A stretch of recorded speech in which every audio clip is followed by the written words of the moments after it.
Spoštovani in spoštovane, nova epizoda podcasta Supermoč je pred nami. Z menoj je zanimiva sogovornica, predstavnica generacije X. X? Mislim, da ne? Oziroma, mislim, da si ti generacija Z. Iskreno ne vem. Jaz mislim, da sem lih na meji. Med milenici in pa Gen Z. Ker sem letnik 96 in ne čutim ne tistih milenicov, ki so zdaj le stari 40, niti Gen Z-jevcev, ki so se rodili po 2000, tako da v bistvu imam permanentno krizo identitete. Torej, za Lučko Guna, zanimivo in iskrivo sogovornico, katero sem srečala na dogodku BS Talks. Tako, BS Talks, in sicer zelo zanimivem, ki je poudarjal pomen umetne inteligence skozi različne prizme. Skratka, bova pluli skozi novo epizodo Supermoči in upam, da podali vsem vam veliko, bi rekla, vodil in tudi razmislekov o neki novi eri, v kateri živimo. Lučka Guna, nisem te predstavila, iz katerega podjetja prihajaš, glede na to, da si mlajša generacija in si tudi, bi rekla, malce za šalo, malce za res omenila krizo identitete ali vprašanje identitete, ali se tvoja generacija sploh poistoveti z podjetjem, kjer službuje, ali okoljem, kjer živi, ste se rodili, so te determinante za vašo generacijo sploh pomembne? Namreč, če povem iskreno, ko se nisem več podpisovala Petra Kovič Val 202, Petra Kovič Svet kapitala, in zdaj sem prišla do vprašanja, kdo sploh sem. Na srečo ostajam v delu in sem Petra Kovič Delo in podcast Supermoč. Skratka, naša generacija močno gradi svojo identiteto na blagovnih znamkah podjetij, kamor se vsak dan vračamo. Kako je pri vas? Jaz bi rekla, da delo je sicer pomemben del identitete, ampak čedalje manj pomemben del. Zadnjič sem govorila z eno mojo sodelavko, starejšo gospo, mislim, da je že v 60 letih, in je rekla, da mlajše generacije, da opaža, da veliko bolj postavljajo neke te meje med seboj in med delom, in da njej je to v bistvu všeč, tako da sem bila zelo pozitivno nekako presenečena, ker velikokrat dobivamo kritike od starejših generacij, da nimamo delovne etike, da se ne zavzamemo, ne. Ampak jaz res mislim, da to ni resnično, sploh glede na to, kakšne kolege, kolegice imam jaz, ker se mi zdi, da vsi se trudimo na nek način prispevati, da nam je pomembno, da svoje delo opravljamo dobro, ampak nismo na tak način navezani nekako na delodajalca, ampak mogoče se bolj sekiramo za svojo osebno blagovno znamko na nek način, oziroma probamo svoje delo dati naprej, tako, da nas predstavlja, ne? In da ne predstavlja samo naše delovne identitete, ampak tudi nekako našo osebno identiteto oziroma integriteto. Zdaj, tako bi rekla, po fakulteti, jaz sem študirala psihologijo, sem opravljala prakso na eni šoli, srednji šoli, in mi je šolska svetovalna delavka povedala, da imajo mladi izjemno veliko težav z motivacijo, ne, in nekako z disciplino in tako. In meni se iskreno predvsem zdi, da mogoče grejo te stvari v dva ekstrema, ker so pa tudi mladi, ki so izjemno podjetni in imajo že pri 15 želje za svoje startupe in tako naprej. Potem drugi pa so v neki apatiji. In jaz mislim, da je to nekako odraz družbe, ki obstaja, ki je izjemno zahtevna do mladih. Ker hkrati moraš biti vse, vedno se primerjajo s stvarmi, ki jih vidijo na socialnih omrežjih. Jaz sem zelo srečna, da sem, mislim, da lih še ujela tisti čas, ki to ni bilo tako pomemben del mojega oblikovanja, ne? Ker ko sem bila jaz na Instagramu, je bil še zabaven. In potem lahko gremo v bistvu nekako v dva ekstrema. Ali imamo to nadkompenzacijo, poskušamo res čim prej doseči vse, da bomo v bistvu lahko preživeli v tem svetu, kjer imajo mladi čedalje manjšo kupno moč, seveda, ne. Nekateri grejo pa v ta apatičen odziv, na primer. In oboje se mi zdi, da je nek simptom. Jaz si ful ne želim nikoli vrednostnih sodb dajati, ne? Ker nisem v tej situaciji, ne vem, na kakšen način se ljudje odzivajo in zakaj, ampak to je dejansko samo neko moje osebno opazovanje, no, tako bom rekla. No, naj vendarle pojasnim, imamo že kar zveste gledalce in poslušalce in tudi bralce vsebin vezanih na podcast Supermoč in vedo, da je ta serija nekakšen poklon širšemu pomenu besede gospodarstvo v naši družbi, z res bi rekla enim dobrohotnim zapikom, da delamo dobre zgodbe, da motiviramo in tako naprej. In naj pojasnim, da sem te povabila v studio zato, ker si bila predstavljena in sem te tudi resno poslušala na odru kot strokovnjakinjo za generativno umetno inteligenco. Kar me je še dodatno prepričalo je to, da na zelo zanimiv, bi rekla, zdravorazumski način povezuješ nove tehnologije z psihologijo in kot rečeno tudi naravo. In zelo zanimivo mi je to, da v mimobežnem pogovoru po elektronski korespondenci si omenila, da te navdušuje koncept, ki ga marsikdo ne pozna. Imenuje se solarpunk.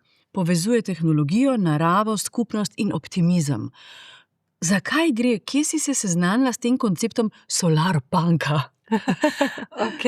Ja, to je ena taka meni osebno res ljuba stvar, ker se mi zdi, da v trenutni družbi čedalje bolj gremo v smer cyberpunka, ki je v bistvu mišljeno kot nek tak bolj postapokaliptični svet, kjer tehnologija v bistvu dominira vse skupaj je malo bolj tako temačno. Solarpunk je pa nekako pozitivna verzija tega.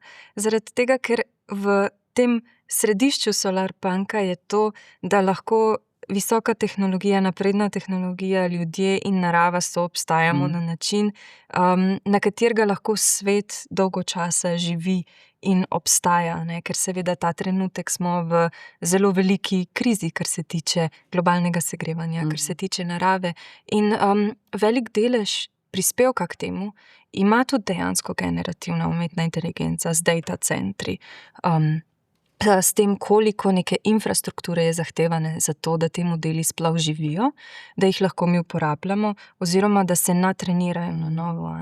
Zaradi tega, ker ne vem, lani, na primer, oziroma še eno leto prej, je bil izjemno pomemben ta trend, da morajo biti jezikovni modeli čedalje večji, zato da bodo čedalje boljši. Ampak na srečo, oziroma ne vem, a je na srečo, ampak glede na trenutno stanje pri pridobivanju infrastrukture, se pravi hardware, ki je izjemno drag in težko ga je dobiti, se pa pojavlja ta trend, da se nekako razvijajo bolj specifični in manjši modeli z bolj inovativno arhitekturo. To seveda ni prišlo iz nekega altruizma ali pa želje po tem, da bi ohranil svet, ker vsak dan skoraj v novicah slišimo, kako nek tech bilionar reče, da v bistvu njemu je malo vseeno, če vsi umremo. Ampak iz potrebe dejansko, ker se infrastrukture ne more dobiti, predrago je, da se vzdržuje, predrago je, da se hladi. Zdaj podatki o tem, koliko dejansko neke vode oziroma energije zahtevajo te data centri, so izjemno različni, malo so kontradiktorni. Težko je dobiti neke res, kako naj rečem, zanesljive podatke. Je sicer nekaj člankov, prav raziskovalnih znanstvenih člankov, ki so razvijali neke formule, no, in so tudi izjemno zanimive, zdajle iskreno ne vem na pamet, ampak te količine so velike in niso zanemarljive. No. Se sliši res kontradiktorno, ko govoriš in spomniš na to, kako netrajnostno je razvijanje in uporabljanje novih tehnologij in teh razsežnosti, po drugi strani pa, da bodo te nove tehnologije pomagale premostiti podnebne spremembe. Si kot strokovnjakinja za umetno inteligenco lahko predstavljaš, kje bi lahko umetna inteligenca dejansko pomagala premostiti eden izmed najbolj žgočih problemov, ki lahko v resnici uničijo svet. Ravno pogovarjava se o času, ko je v Ljubljani strahotna vročina, prvi ali drugi vročinski val, opozarjajo z rdečimi alarmi, torej opažamo in občutimo nevarnost segrevanja. Tako je, no, jaz bi rekla, da nisem sicer strokovnjak za globalno segrevanje in okolje, tako da vsa moja predvidevanja so dejansko samo predvidevanja, in to, kar opazim, slišim, preberem. In na en način se mi zdi, da umetna inteligenca že omogoča nekako generacijo novih rešitev oziroma tudi novih spojin. Ne vem, če si videla Ne. to, ampak ena zelo zanimiva raziskava je bila narejena, no. To je ključno predvsem na področju zdravstva, in tako naprej, kemije itd. In tudi z umetno inteligenco načeloma bi lahko to ekstrapolirali na inovativne metode, kako hladiti te podatkovne centre, kako inovativne arhitekture mogoče jezikovnih modelov raziskati, a ne, ker se pa itak ta trenutek že dogaja, ne. Je pa res, da veliko je odvisno od tega, kam mi usmerjamo tehnologijo, ki jo imamo, a ne. Isto govorim pri podjetjih, ker eno je pa tudi to, na primer, da dizajniramo rešitve, ki umetno inteligenco oziroma generativne modele uporabijo res samo takrat, ko jih potrebujejo mogoče. Kar je potem ne samo cenejše za podjetje, ampak tudi bolj smiselno za okolje dolgoročno, ne, če je podjetje seveda zavezano trajnosti, ker veliko podjetij je oziroma želi biti, a ne, tako. Zanimivo je pa tudi to, da je veliko nekih teh modelov, ki niso generativni, ampak so klasični modeli strojnega učenja, zdaj bilo razvitih za napovedovanje podnebnih sprememb, oziroma identifikacijo, napovedovanje redkih vremenskih dogodkov. Na primer toča, takšna, ko je bila ta vikend, se lahko zelo dobro napove s temi modeli. In meni bi se zdelo zelo smiselno, da se to uporablja vnaprej, na primer za način, kako podpreti kmete. Tako. In to seveda na nek način potem prispeva tudi k neki boljši samooskrbnosti, kar je pa seveda, kakor jaz razumem, cilj vsake države, a ne. Prav gotovo, sploh ob poplavi res nezdrave prehrane in vsega, kar uživamo, a ne. Ne bom spraševala o tvoji viziji sveta, a ne, čeprav imaš zelo lepe vpoglede in široko si razgledana, pa vseeno omenila si, da si po izobrazbi psihologinja, pri delu inženirka umetne inteligence, svetuješ podjetjem, sooblikuješ, zdaj se pojavlja nov izraz, zdaj ste IT arhitekti, UI arhitekti, a ne, torej arhitektura, gradnja, soustvarjanje, ne, gre v neka nova področja. Ampak če se ustavim pri psihologiji, kaj recimo razumeš o ljudeh danes drugače, ko se soočaš na podlagi znanja psihologije z umetno inteligenco? In še več, ko že zelo suvereno stopaš v svet podjetništva. Na nek način na začetku, ko sem začela s to karierno potjo, sem včasih obžalovala, da sem šla študirat psihologijo in ne kakšnega računalništva. Aha, zdaj kako lahko to razumem? Razumela sem po svoje, zato ta smeh. Nekako se mi je prikradlo, oprosti, ker prekinjam misel, bolj kot spoznavam ljudi, bolj imam rada živali. Ne, sploh ne. Jaz bi rekla, da sem se in v svojem življenju in v svoji karierni poti srečala z veliko izjemnimi ljudmi. In vedno, kamor pridem, najdem ljudi, ki me podpirajo, ki se z njimi razumem. Tudi, ne vem, če sem imela kdaj s kom konflikte, še vedno mislim, da to niso ljudje, ki bi mi želeli slabo na noben način. Tako da jaz imam to izkušnjo res, kako bi rekla v slovenščini to besedo? Kar v angleščini. Overwhelmingly pozitivno, Lepo. tako bom rekla. Ja, lepa izkušnja. Ampak pri teh stvarih je tako, ne? Tukaj deluje formula vzajemnosti. Ja, seveda. Spremeniš svoj občutek, spremeniš svoj pogled in spremeni se cel svet. In to ni kliše, a je tako? Seveda, pa pač, na primer, jaz vedno gledam tako, da pristopim do ljudi na način, ki bi si želela, seveda, da drugi tudi do mene, a ne. In mi je neka ta integriteta in tudi toplina pomembna, a ne, pri delu. Ker na nek način me to tudi ločuje od tipičnega stereotipnega IT-ovca, čeprav tudi v tem področju je res, res veliko super ljudi, no. Moram reči, da ni vedno tako, ko si predstavljamo, da so to neki ljudje zaprti v kleti, ki se z nobenim nočejo pogovarjati. Sploh ni tako.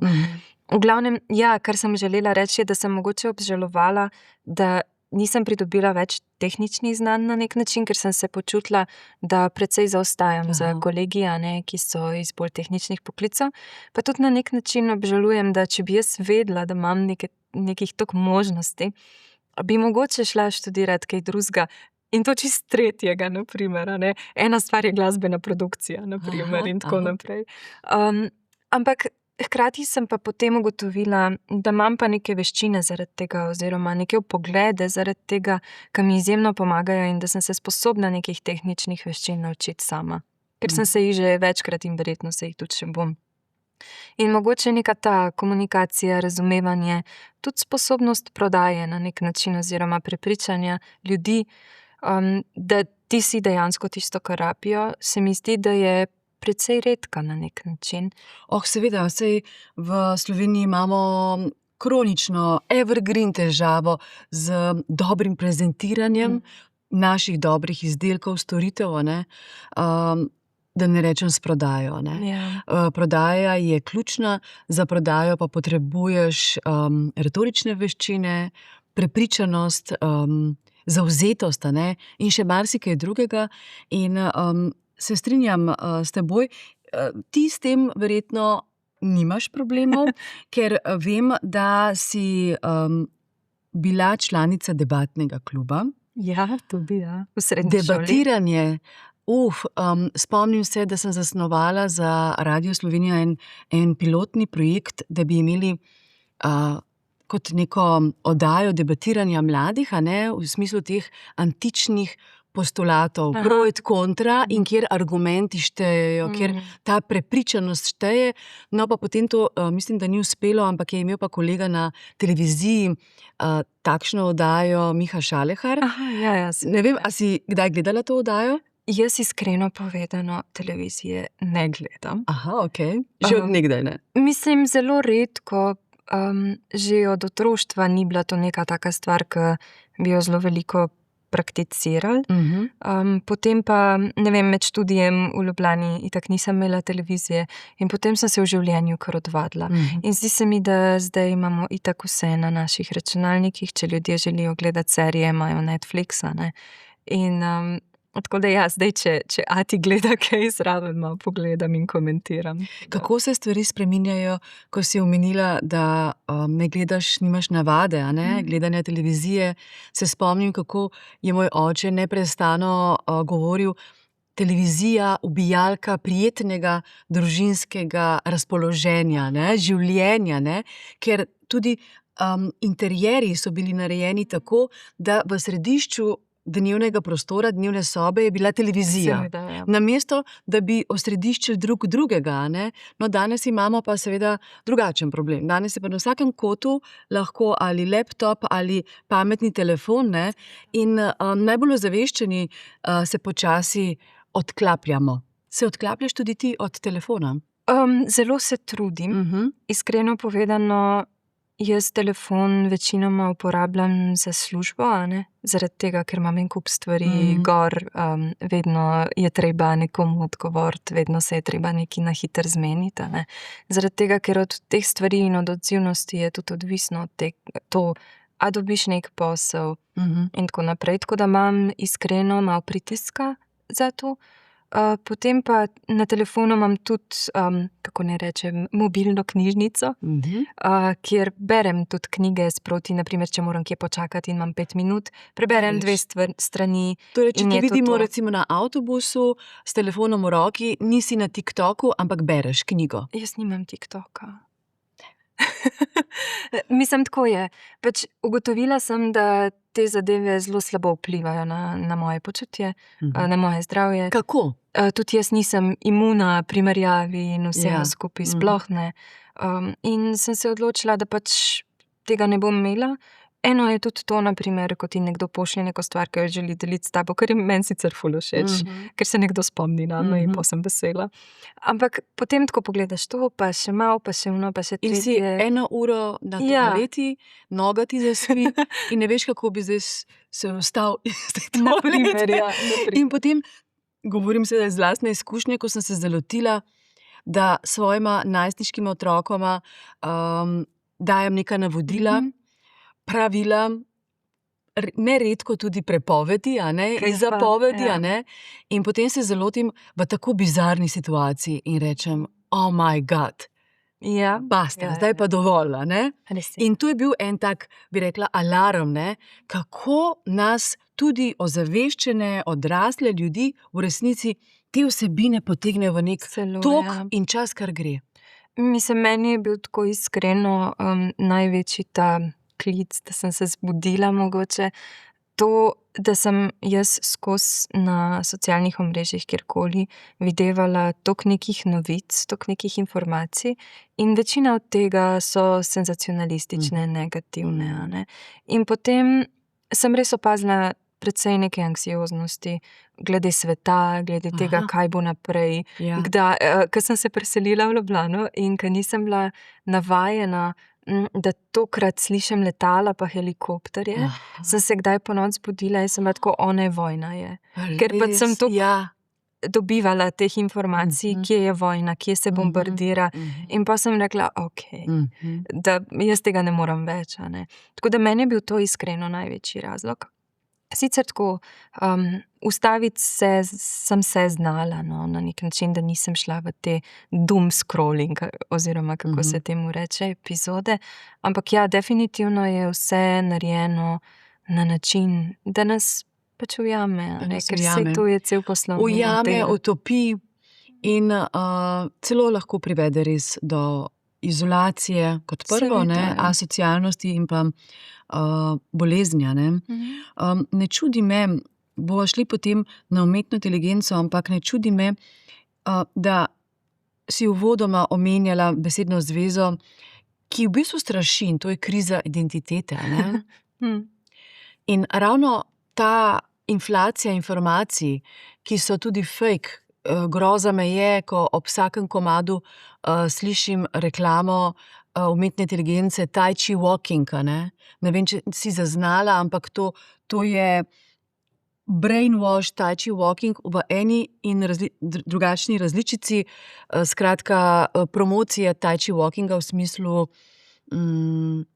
dobre in zdrave vadbe, ampak ta inflacija je res strašljiva, a ne.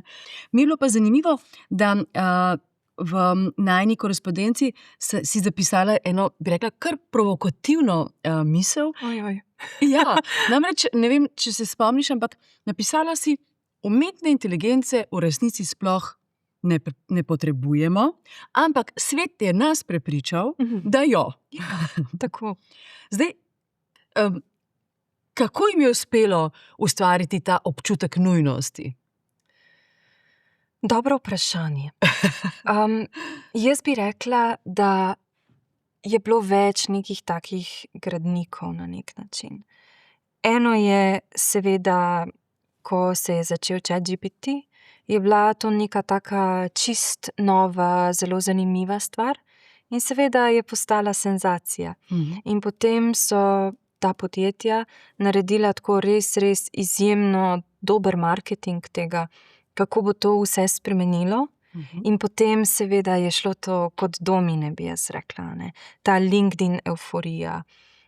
Ljudje so, glede na popularnost ChatGPT-ja, ugotovili oziroma verjeli, da lahko s tem zaslužijo bajne vsote denarja. In seveda, ko ljudje zavohamo, da lahko zaslužimo bajne vsote denarja, se nam mičken zmeša. Ne glede na to, s čim lahko to zaslužimo. Apetiti, a ne. In potem dejansko se je tako, jaz sem res opazovala ta LinkedIn, naprimer, ker je to profesionalno omrežje, profesionalno v narekovajih, a ne. Na kakšen način se je potem to dogajalo, se pravi, vsaka druga objava je AI.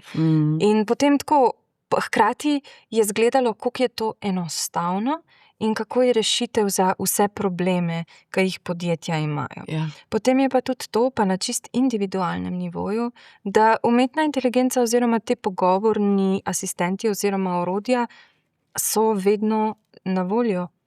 Vedno so tam, da se lahko z njimi pogovarjamo in lahko z njimi praktično počnemo, kar nam paše.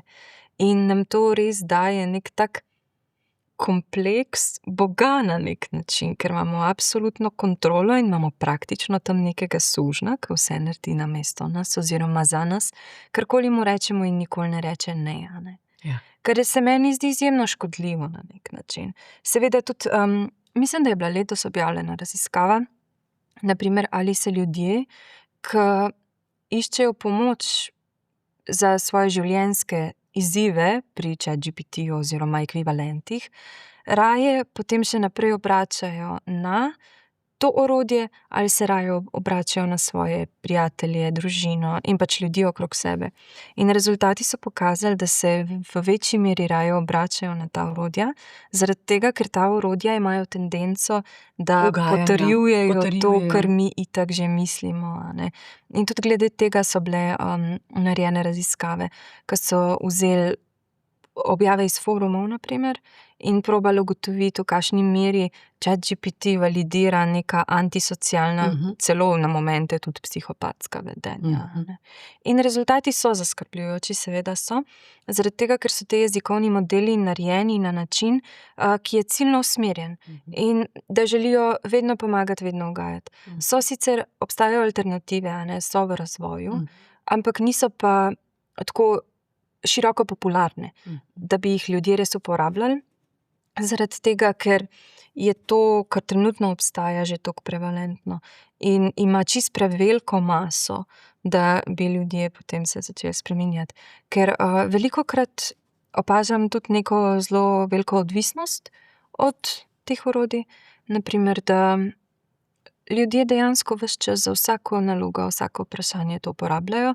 Zdaj, a je to dobro ali ne, ni moja stvar, da ocenjujem, ampak itak, če gledamo, a ne, na kakšen način bo potem šel ta finančni model teh orodij. Trenutno taka je, ni vzdržen. Zaradi tega, ker so ta podjetja dejansko v minusu in so živela od investicij.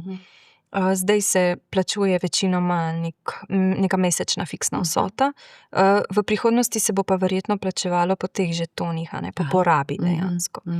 In nekako, kar se meni zdi oziroma kar mene skrbi, in kar je tudi ta Sam Altman rekel, a ne, se pravi direktor CEO OpenAI-ja, je, da je želja, da umetna inteligenca postane utility, je beseda v angleščini. Iskreno ne vem, na kakšen način je pravilen slovenski prevod, ampak kakor elektrika, kakor voda, ki jo je treba v bistvu plačevati, če jo hočeš... Po uporabi, a ne, tako. In če ta odvisnost od umetne inteligence oziroma od nekih orodij je potem na dolgi rok v bistvu dosti zaskrbljujoče, če tako gledamo. Ne? Seveda spet torej razkorak med bogatimi in revnimi, a ne, množicami, ne, bo še večji, oziroma tisti, ki so že danes uspešni, bodo še bolj uspešni in še bogatejši, tisti, ki pa ne, bodo pa še na globjem dnu, a ne. Tako.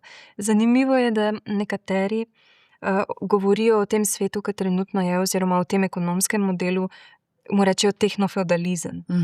Ker ne bi imel približke feudalizma, samo da tisti, ki imajo nadzor, niso tisti, ki si lastijo zemljo, a ne, ampak so tisti, ki kontrolirajo tehnološko infrastrukturo v bistvu, oziroma družabna omrežja, podatke. Tako. Ker če gledamo, a ne, je za največjimi podjetji oziroma platformami, tako bom rekla, je zelo majhna peščica podjetij. Je pa zanimivo, nekje sem zasledila, ne vem, če je to res, ne me jemati za besedo, ampak da so pa razlike v bistvu družbene ta trenutek večje, kakor so bile v dejanskem feudalizmu. Tako. Prosim, preverite to informacijo. Ampak ja. Tehnofeudalizem se pač, ta beseda se pojavlja in ima veliko argumentov za omenjanje te besede v sedanjem času. Omenjaš veliko teh negativnih posledic, ne, umetne inteligence, veva obe, da jih je veliko tudi pozitivnih, a ne. Sploh, če omenjamo ali če gremo na polje zdravja, Seveda. gradnje, tudi poslovanja in tako naprej, a ne.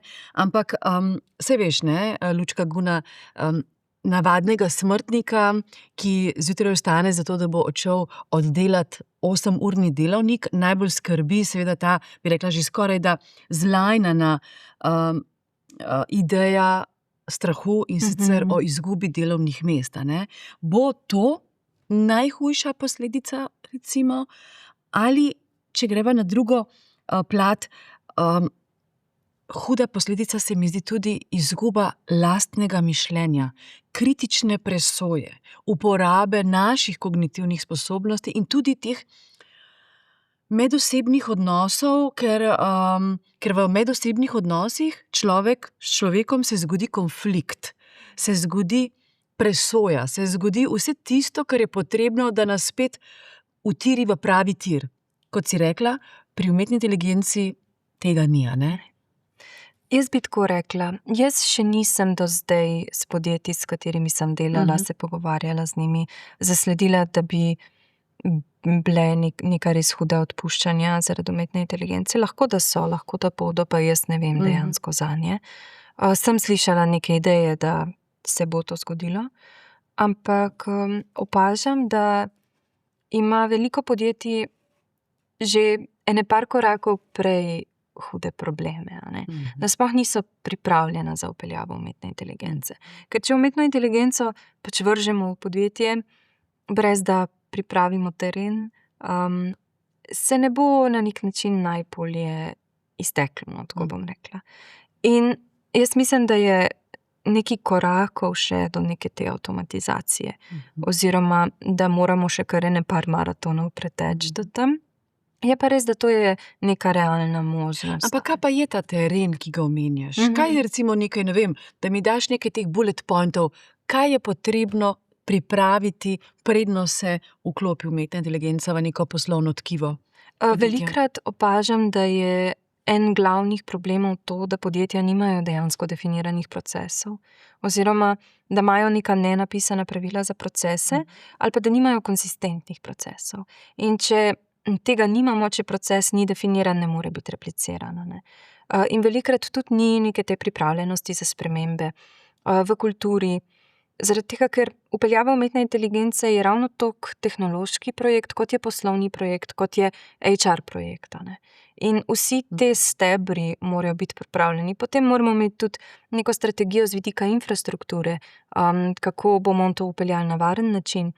In ta kibernetska varnost je izjemen problem, ne, na koncu dneva, ki pa postane še večji pri umetni inteligenci.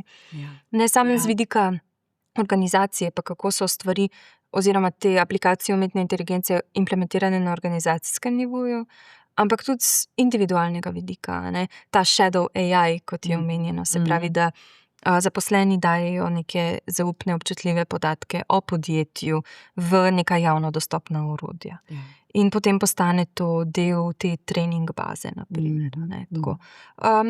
In ja, to je precej, kako naj rečem, kompleksna stvar, oziroma to je še težja zgodba, kot recimo čisto tisto klasično odtekanje poslovnih informacij, ne. Marsikdo se danes sploh v podjetju ne pogovarja, kako velika rana se zgodi podjetju, če zaposleni niso nekako vzgojeni v duhu, da se pač o poslu zunaj podjetja ne pogovarja, ne, da obstaja občutljivost informacij, ne. Se mi zdi, da o tem sploh se ne pogovarjamo prav pogosto, ne, ampak ta shadow artificial intelligence je pa še next level, se mi zdi, še neko novo poglavje v tem, kjer se pa razpršijo naša mišljenja, naši inovativni pristopi, vse, kar se dogaja v nekem podjetju, pa res v resnici po svetu, a ne, bliskovito.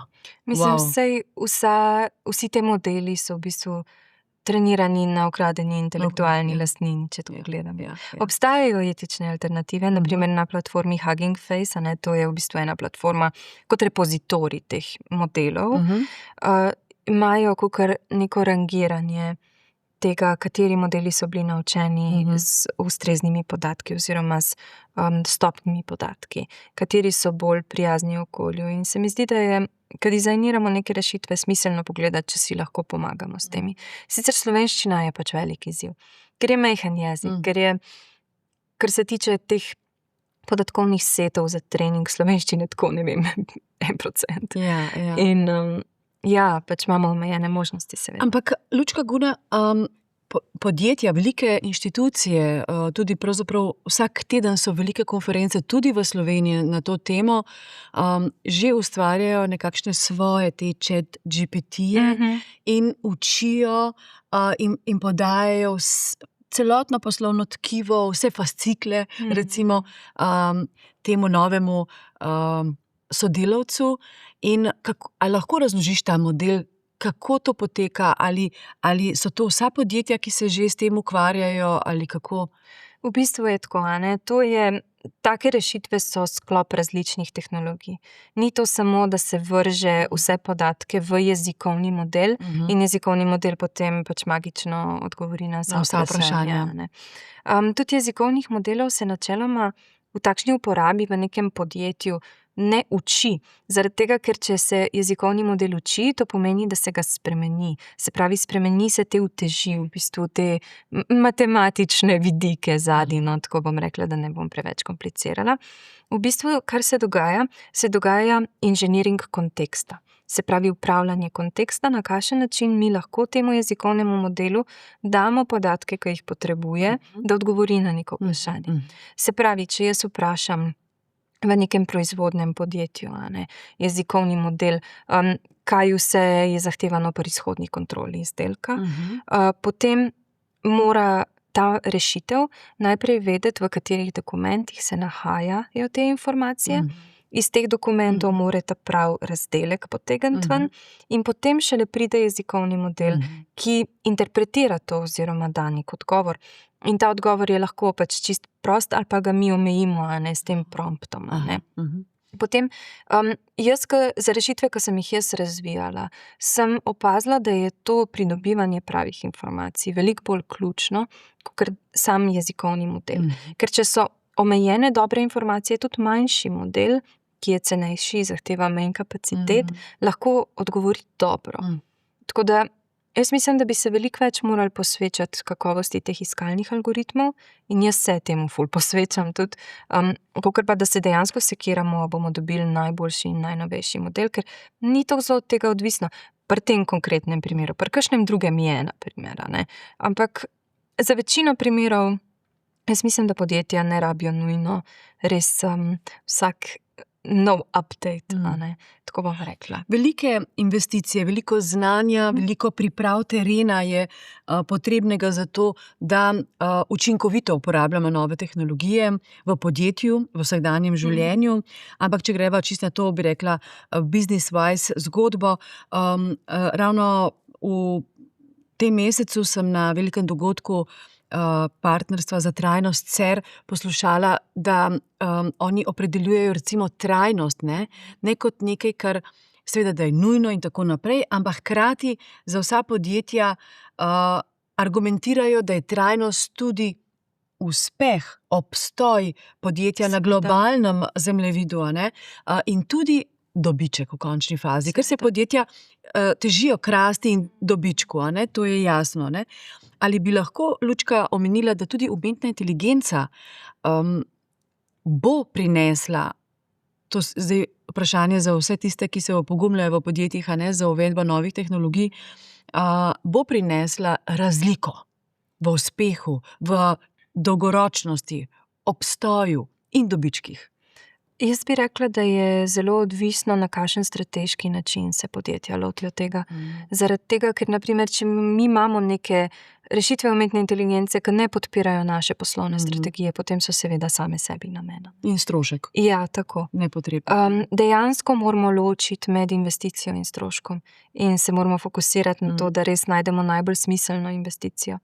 Zaradi tega, ker opazila sem, da v letu 2024 je bilo večino teh rešitev tako dosti sami sebi namen, ker je bilo fajn, da imamo chatbota. Ampak Zdaj se pa večinoma jaz in moji kolegi, posvečamo temu, da probamo nekako avtomatizirati neke procese, ki vzamejo največ časa. In velikokrat je tako, da te ljudje, ki se ukvarjajo s temi procesi, ne morejo dejansko opravljati svojega drugega dela, Aha. ker jim nek zamuden proces vzame toliko ja. neke kapacitete. In tukaj se mi zdi, da je, če so ti procesi finančno prvič zamudni in če imajo velik učinek za podjetje, potem tukaj seveda bo razlika. Bojo. Ampak dejstvo je pa, da tukaj neka smiselna investicija mora biti, ker to pričakovanje, da bomo dobili neko res ogromno spremembo za vloženih 10.000 evrov, je mičke ne v skladu z realnostjo, tako bom rekla, ampak se velikokrat pojavlja, na žalost. Zaradi tega, ker je zelo taka ideja, da se zdaj itak lahko vsako rešitev že naredimo z AI-jem, vse lahko skodiramo z AI-jem. In ja, načeloma pač lahko, samo vprašanje je, koliko bo to kakovostna rešitev in koliko bo to smiselna rešitev, ker te modeli so nagnjeni k temu, da generirajo veliko, se pravi količinsko veliko. Programska koda pa to, koliko je, ne pomeni nujno, da je smiselna in kvalitetna, tako bom rekla. In ko potem razvijalec ne razume lastnega codebase oziroma pač tega sklopa kode za rešitev, ki jo ima, potem se mi zdi, da je nek čas za skrb.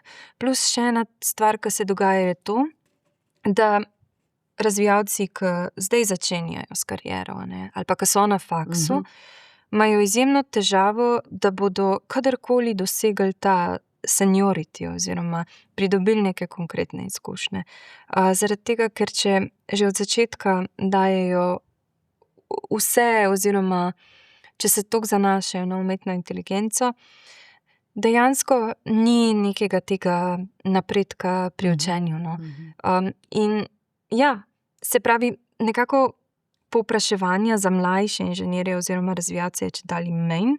Vsi želijo imeti seniorje, da bodo znali razumeti in obvladati. Ampak mladi razvijalci pa nimajo načina, da pridejo do seniorja.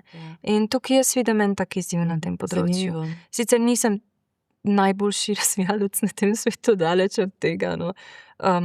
Ampak ja, to opažam. Je pa, ko sem omenila v uredništvu, da prihajaš kot gostja podcasta Supermoč, so rekli kolegi, vprašajo, kako je na tem področju, namreč kako res je v vsaki pori že našega življenja umetna inteligenca govori tudi ena taka klasična zgodba o spletnih straneh. Vsako podjetje ima spletno stran, in vsako podjetje si prizadeva svoj imidž graditi, potem mrežo in tako naprej z svojimi strankami, podajanje informacij in tako naprej, da ne omenjamo medijev, Torej, pri nas je spletna stran, sploh v času digital first, v resnici edina in tista res prava, prva zgodba za naše bralce, Ampak, a sploh, a se je treba v bistvu vprašati o novih paradigmah ali spremembi pravil iger, kdo sploh bere te spletne strani? Ali beremo dejansko ljudje, človeško bitje ali neka druga bitja, bitja umetne inteligence, in ali je treba za to spletne strani prirejati in drugače zasnovati? Tako je. Nekaj časa nazaj je bila zelo popularna disciplina, ne vem, ali je disciplina prava beseda, ta Search Engine Optimization, SEO. Se pravi, na kakšen način mi optimiziramo spletno stran, da se bo čim prej pojavila v Google zadetkih. Tako, to je že tista stara zgodba. Zdaj imamo, za ta AI Search Optimization v bistvu. In na enak način potem se to preslika v samo vsebino spletne strani. Zaradi tega, ker naprimer ta orodja kot ChatGPT, Claude, karkoli, imajo neka orodja, ki so v bistvu namenjena za to, da pridobivajo podatke iz spletnih strani. In smiselno je razumeti, na kakšen način ta orodja delujejo, ker načeloma so po podobnih principih. In potem na kakšen način potem najlažje prideti tudi do teh zadetkov in najbolj ključnih informacij. Ampak ja, dejansko Velikokrat ljudje uporabljajo ChatGPT namesto Googla, pač Googla ne odprejo več. Tako. Mislim, ampak saj tudi Google, ne, če vpišete nek poziv, tudi Google ima ta AI mode, Ja, AI točno to. summary, Ja. ki si ga lahko izklopite, se mi Ja. zdi by the way. Ja. In ja. Lučka Guna, zelo me veseli, da si bila gostja v podcastu Supermoč, in ko omenjam ime podcasta, te vendarle moram vprašati, ne? Kje vidiš v resnici to supermoč tega trenutka? Kje biva? V naravi, v nas samih, v naši etiki, srcu, umetni inteligenci, hologramih, novi družbi. V Varšavi sem bila v čudovitem muzeju, kjer so razlagali, kako bodo hologrami namesto recimo psov, ne, nas pozdravili, ali pa seveda družinskih članov, ne, da ne omenjam, ne, sploh, ko bomo prišli domov in nam delali družbo. Iskreno povedano, jaz sem zelo slaba v napovedovanju prihodnosti. To se je sicer do zdaj izkazalo tako, da najhujše stvari, ki sem se jih bala, se nikoli niso uresničile. To je praviloma tako. Ja, In na srečo. ja, Trkamo. tako, ja. Ampak rekla bi, da na to vprašanje dejansko nimam odgovora, ker se mi zdi, da je od vsakega posameznika toliko različno, iz kje črpa to, na kakšen način vidi to. Tudi, na primer, vsa podjetja, države smo različni, a ne? Na kakšen način gledamo na svet, na kakšen način se odzivamo na svet. Ampak jaz mislim, da neka glavna supermoč je prilagodljivost na spremembe. Zaradi tega, ker so izjemno hitre in izjemno težke na nek način, a ne? In dejansko so ljudje, so organizacije, ki imajo s tem velike težave. Saj obstaja prilagoditvena motnja, na primer diagnostična kategorija, ne, z razlogom. Menda je še. Jaz se s psihologijo nisem ukvarjala, odkar sem zaključila faks. Ampak ja, tudi podjetja, sploh tista, ki so malo bolj rigidna, malo bolj okostenela, recimo, imajo s tem velike izzive, no. Tako da jaz mislim, da pa še druga supermoč je, da se najde neka ta srednja pot oziroma ravnovesje med tem, da probamo implementirati nove tehnologije, ampak se hkrati ne zaletimo in pogledamo nekako z distanco na njih. In to bi pa rekla, da je en glavnih izzivov, pa tudi pri nas samih, a ne, da ko imamo neke rešitve, neke tehnologije, da probamo ugotoviti, a je to dejansko nekaj, kar nas zanima, kar je skladno z neko našo nišo. Ker, na primer, tudi jaz pri sebi vidim, jaz ne bom nikoli tisti človek, ki bom spremljala najnovejše modele, kaj je bilo tukaj, kaj je bilo tam, ker to ni moj fokus, a ne. In ne morem imeti fokus na vse stvari, ampak je pa res treba imeti disciplino, da si izbereš fokus in da mu slediš, no. Ta fokus je pa v 7-sekundnem attention spanu, ki ga imamo, pa je zdaj precej dragocena stvar. Tako da moramo paziti na ga. Lučka Guna, v užitek mi je bilo poslušati mlado žensko, tako artikulirano, retorično sposobno, razgledano.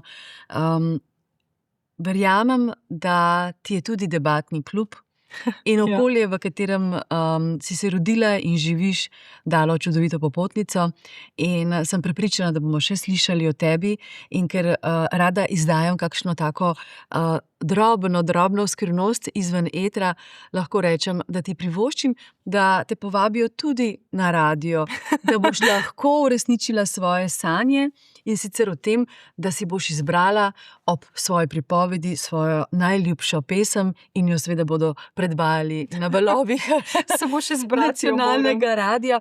Katera pesem pa bi to bila, recimo? Joj, to je pa tako zdaj res tista življenjska kriza, ker jaz imam po mojem tako 10 playlistov za različne razpoloženja, tako za tečca, ne vem, delavca, karkoli, a ne. Tako da Ampak recimo, katera je v tem trenutku, ker vem, da ko imaš ti fokus na nekaj, se ne moreš odtrgati od tega. Ja. Celo pri glasbi si mi dejala, da ko imaš najljubšo, jo ponavljaš in poslušaš znova in res je. znova in znova. Ja. Tudi mene to zastrupi, tako da se nekako znam poistovetiti s tem. Katera je v teh dneh? Tako bom rekla. Meni so izjemno všeč pesmi, ki so malo na nek način eksperimentalne, imajo neko zgodbo. In rekla bi, da ta trenutek je Koloratura od Coldplay, ker traja 10 minut, gre čez različne faze in mi je tako kot neko tako lepo popotovanje čez vesolje, tako bom rekla. V mojih časih, v tistih res najstniških letih, je bil tak komad od Guns N' Roses November Rain. Ja. Lučka Guna, hvala lepa in prijetno poletje. Hvala lepa, enako. Živijo.